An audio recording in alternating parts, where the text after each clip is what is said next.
Annoncé comme étant très intéressé par son profil, Nasser Al-Khelaifi, le président du PSG, serait prêt à offrir à David De Gea le salaire qu'il réclame depuis le début de ses négociations avec Manchester United pour prolonger son contrat, qui expire en 2020.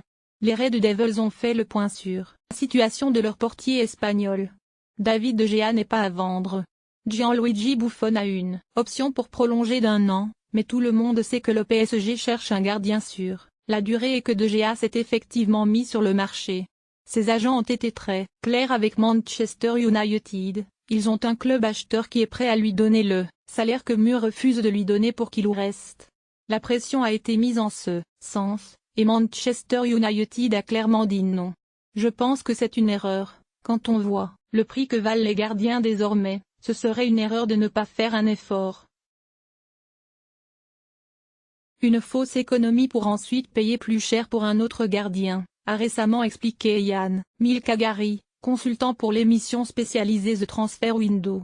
Et d'après le Sun, ce cador européen, qui serait prêt à offrir à De Gea le salaire qu'il souhaite serait le Paris Saint-Germain. Pour attirer l'international espagnol, de 28 ans, Nasser Al-Khelaifi serait en effet disposé à lui verser annuellement 21 millions d'euros et à mettre sur la table des négociations 70 millions d'euros pour convaincre Manchester United de le laisser filer.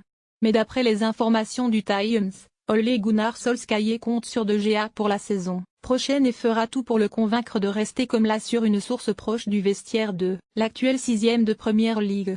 Il n'y a qu'un seul message, David De Gea n'est pas à vendre.